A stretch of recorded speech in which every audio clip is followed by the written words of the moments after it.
नमस्कार छोट्या मित्रांनो, स्वागत आहे तुम्हा सगळ्यांचं बालसंस्कार कथामध्ये. आज आपण ऐकणार आहोत एक खूपच छान हत्ती आणि मुंगीची गोष्ट. चला तर मग गोष्ट सुरू करूया. एका जंगलात एका ठिकाणी मुंग्यांचे एक भले मोठे वारूळ होते. मुंग्यांची राणी खूप मेहनती होती. भल्या पहाटे ती अन्नाच्या शोधात बाहेर पडायची. त्याच जंगलात एक गर्विष्ठ हत्तीही राहत होता. तो जंगलातील सर्व प्राण्यांना त्रास देत असे. कधी तो घाणेरड्या नाल्यातून पाणी आपल्या सोंड्यात घेऊन येत असे आणि सर्व प्राण्यांवर टाकत असे, तर कधी आपल्या शक्तीचे प्रदर्शन करून त्यांना घाबरवायचा. मुंग्याचे वारूळ हे हत्तीच्या नेहमीच्या रस्त्यात येत असे. त्या हत्तीला या मुंग्यांचा खूप राग येत असे. जेव्हा तो त्यांना पाहत असे तेव्हा तो त्यांना आपल्या पायाने चिरडायचा. एके दिवशी मुंगी राणीने हत्तीला नम्रपणे विचारले की तू इतरांना त्रास का देतोस? ही सवय चांगली नाही.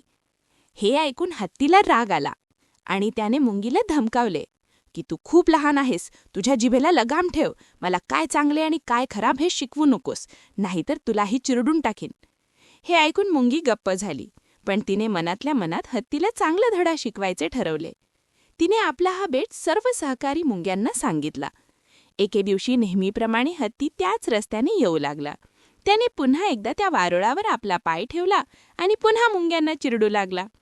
आधीच ठरल्याप्रमाणे जवळच असलेल्या झुडपात लपलेल्या मुंग्या संधी पाहून गुपचूप हत्तीच्या सोंडीत शिरल्या.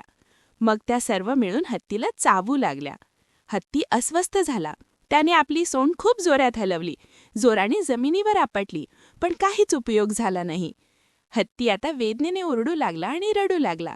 ते पाहून मुंगी म्हणाली, हत्ती दादा, तू इतरांना त्रास देतोस, त्यामुळे तुला खूप मजा येते. मग आता तू स्वतःला त्रास होत आहे तर का रडत आहेस? हत्तीला आपली चूक कळली आणि त्याने मुंगीची माफी मागितली की आतापासून तू कधीही कुणाला दुखावणार नाही. सर्व मुंग्यांना त्याची दया आली. सर्व मुंग्या म्हणाल्या, कोणालाही कधीही लहान आणि कमकुवत समजू नये.